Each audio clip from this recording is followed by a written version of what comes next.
Quase 30% dos adolescentes entre 13 e 15 anos, preste atenção nessa estatística, já viveram uma experiência sexual. Os dados são do IBGE e mostram que muitos não se protegem, levando, por exemplo, a uma gravidez muito precoce e a doenças sexualmente transmissíveis.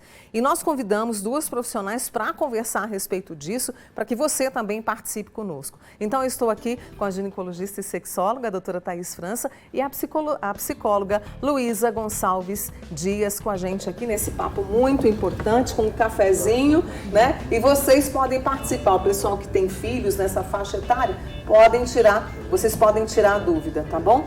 Meninas, obrigada por terem vindo nesta manhã. Obrigada pelo convite, é sempre um prazer. E é um dado recente, né? Uma pesquisa do IBGE, quer dizer, a vida sexual começando muito mais cedo. Deixa eu começar com você, Thaís, porque o corpo está preparado e a mente, né? Depois a gente fala sobre isso. Enquanto isso, vou servindo um cafezinho para vocês, tá? A adolescência é uma fase de transformações físicas, psíquicas e comportamentais.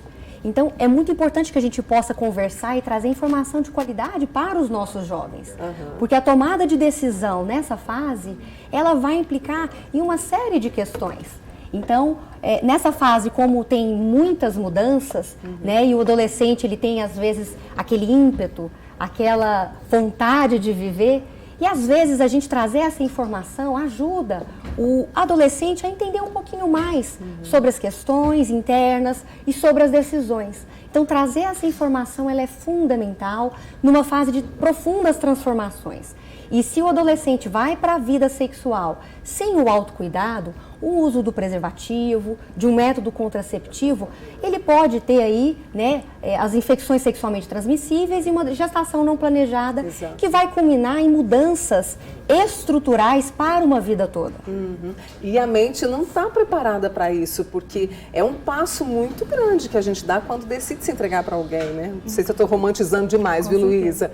Mas é um passo grande mesmo, não é? Né? É muito importante a gente entender, sabe, Mônica, que o adolescente ele está aprendendo essas habilidades de tomada de decisão, ele está aprendendo ainda a habilidade de assertividade, de saber como comunicar essas questões todas, como decidir com quem, quando, como eu quero iniciar essa vida sexual. Né? E outra coisa muito importante de lembrar, que esse dado traz ali por volta dos 13 a 15 anos, né? É que antes dos 14 anos não existe legalmente consentimento sexual, mesmo entre dois jovens, dois menores de 14 anos. Né? Isso não pode ser consentido. Então, legalmente, realmente tem até esse prejuízo. E também tem um prejuízo muito grande se iniciar muito cedo, sem essa orientação adequada, né, para o desenvolvimento sexual, pode ter também dificuldade para o desenvolvimento emocional desse adolescente. Né? Então, é uma questão bem cuidadosa. Porque é uma fase, né, meninas, assim, que os hormônios estão a todo vapor. E aí, às vezes, os pais precisam estar atentos nesse momento. Com certeza. E é uma fase que o adolescente começa a pensar em sexo. E é natural. É natural, né? Sim, os hormônios, a fase de vida. Então, é natural que o assunto comece a aparecer de uma forma muito mais consistente, mudanças corporais, menstruação, pelos, né, produção hormonal, mamas. Então, além dos caracteres do corpo, né, tem muitas mudanças também cerebrais. E o adolescente ele começa a falar e vivenciar a sexualidade de uma forma mais natural nessa fase. Então, existem muitas questões comportamentais também, vinculados à pressão dos colegas, amigos, da parceria. E às vezes o adolescente até sabe da informação, mas ele tem dificuldade de se posicionar pelo medo do julgamento, por insegurança. E o medo vem pelo desconhecimento. Então, a partir do momento que a gente oferece informação de qualidade para esses jovens, eles podem se posicionar de uma forma mais consistente. E nós estamos falando de saúde. E se a gente não cuida da nossa saúde, quem vai fazer isso por nós? Então, isso é uma coisa muito importante que a gente precisa passar para os nossos jovens. A Thaís trouxe isso muito forte, né, por essa questão de os colegas vão julgar, mas você nunca, né, você nunca experimentou, você não sabe o que é, né, a pressão também, não é, porque a gente sabe que vem, não, enfim, como é que e a dificuldade muitas vezes dos pais em trazer essa conversa de uma forma natural, né, Luísa? Sim, com certeza essa é uma dificuldade grande que a gente entende, porque a gente faz aquilo que a gente dá conta e aquilo que a gente aprendeu também enquanto pais. Então, a maioria dos pais que tem muita dificuldade com isso também não tiveram uma boa educação sexual.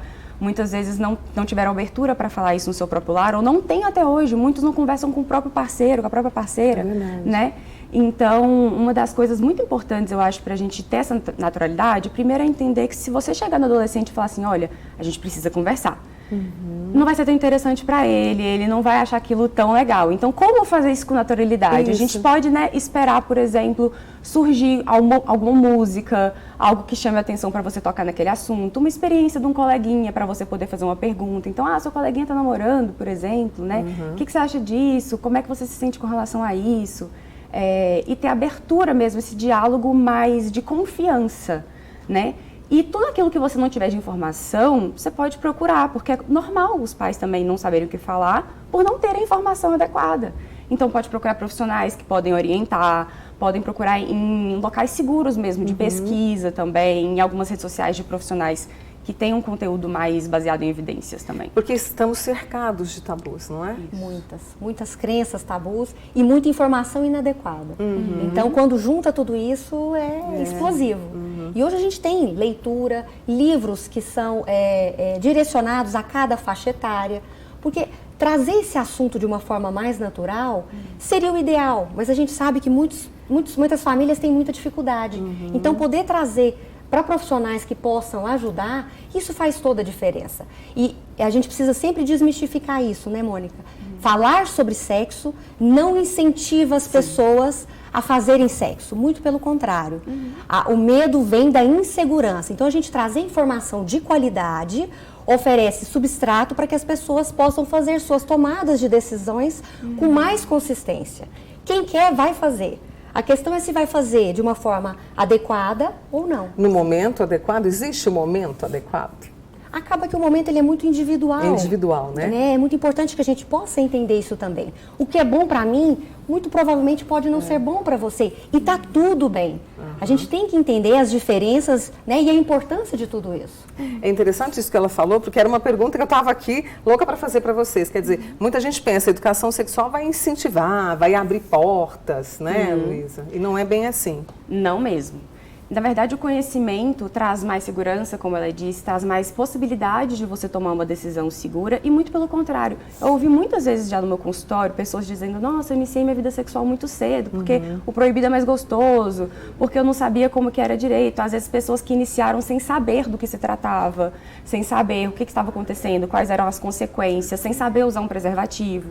Então, o conhecimento realmente, na verdade, ele traz mais segurança para essa tomada de decisão, também tira um pouco dessa curiosidade, normaliza, tipo, não é uma coisa surreal que você tem que sair procurando desesperadamente, né? Você não precisa atender essas necessidades dos colegas. E isso deixa marcas para o resto da vida? Quando se tem uma experiência, não se sabe, e aí isso deixa marcas, na opinião de vocês que trabalham assim com essa orientação? Com certeza, os traumas eles trazem consequências muito negativas para uma vida toda.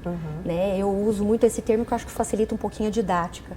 O trauma sexual é uma bomba atômica, que a gente não sabe aonde que os estilhaços vão cair.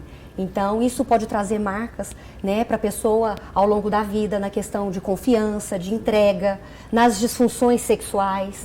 Então, isso é muito importante que a gente possa trazer esse conhecimento. E eu acho que tem uma coisa importante também, que essa nova geração, né, Mônica, ela não conviveu com HIV como as nossas gerações conviveram. Uma doença que na época, né, causava a morte, trouxe um alarme muito grande. Então, a nossa juventude, ela se adaptou ao preservativo de uma forma muito, muito consistente. Já as novas gerações, elas não tiveram essa convivência e esse medo.